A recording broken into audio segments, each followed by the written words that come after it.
Bonjour tout le monde, ce matin, ma stratégie pour avoir 100% dans les conflits de motivation.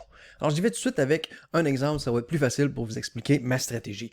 À la première étape, donc, l'exemple, Gia veut arrêter de passer à côté de l'opportunité de lancer son entreprise, mais il ne veut pas risquer de tout perdre si ça ne fonctionne pas. Alors, première étape, on va identifier le dilemme. C'est quoi les deux options avec lesquelles Gia jongle, hésite dans cette situation-là? Bon, dans cette situation-là, c'est partir ou pas son entreprise. Alors, ça va tout le temps être de ce type-là, être ou ne pas être, y aller, pas y aller, le faire, pas le faire. OK? Donc, il faut trouver ça. Alors là, une fois qu'on l'a, deuxième étape, on va regarder les éléments de l'énoncé pour voir si c'est des A ou si c'est des E. OK?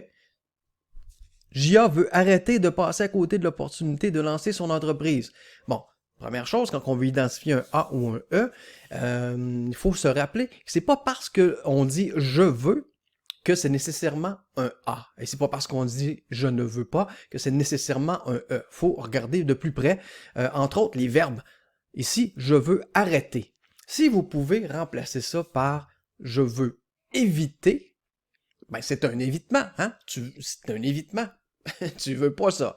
Donc, ici, je veux arrêter de passer à côté de l'opportunité de lancer mon entreprise, ben je veux éviter ça. Donc, c'est un E. Deuxième élément, je ne veux pas risquer de tout perdre si ça ne fonctionne pas. Bon, je ne veux pas tout perdre. Je veux éviter de tout perdre. Donc, c'est encore un évitement, ça, cette affaire-là. Oui, je fais des gestes, ça peut vous aider aussi à en faire. Ça, c'est quelque chose que je veux pas. Ça, c'est quelque chose, oui, que je veux. Dans cet énoncé-là, il n'y a rien de la façon que c'est énoncé qui est un A. OK? Quand je vous disais aussi que c'est pas parce que je dis que je ne veux pas que c'est nécessairement un évitement. Si je vous dis je ne veux pas arrêter de procrastiner, dans le fond, ça veut dire que je veux continuer à procrastiner. Donc, c'est quelque chose que je veux. Donc, les verbes comme arrêter, diminuer, stopper, c'est des verbes qui impliquent un évitement en partant, donc ils sont plus touchés, eux autres. Fait que regardez bien les verbes et demandez-vous, je peux-tu remplacer cette phrase-là par « je veux éviter » ? Si oui, c'est un évitement. Et si vous voulez éviter d'arrêter, je ne veux pas arrêter, ben ça veut dire que tu veux continuer. Donc, c'est une approche. OK? Dernière étape, une fois qu'on a identifié les A et les E, là, il faut s'assurer de les mettre en relation avec notre dilemme et s'assurer que les deux éléments de l'hésitation, du conflit, ben, il y en a un qui s'en va vers la première partie de notre dilemme et l'autre pointe vers la deuxième partie de notre dilemme. Par exemple, ici, c'était lancer mon entreprise. Donc, disons que ma main ici, c'est lancer ton entreprise. Ici, c'est pas lancer ton entreprise.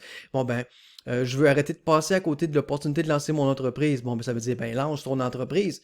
Donc, premier bout-là de phrase pointe vers ici. Et l'autre, mais je veux pas risquer de tout perdre si ça fonctionne pas. Bon, ben, pars pas ton entreprise d'abord. Alors, quand ça fait ça, il y en a un qui tire sur ce bord-là, il y en a un autre qui tire sur ce bord-là, on vient de faire la preuve qu'il y avait effectivement conflit. Parce que ça va arriver qu'on identifie le dilemme, qu'on a identifié les deux morceaux que nous avons dans notre phrase, mais que la troisième condition pour avoir un vrai conflit, elle n'est pas remplie. Ça veut dire que les deux pointent dans la même direction. Les deux pointent vers, ben, pars ton entreprise.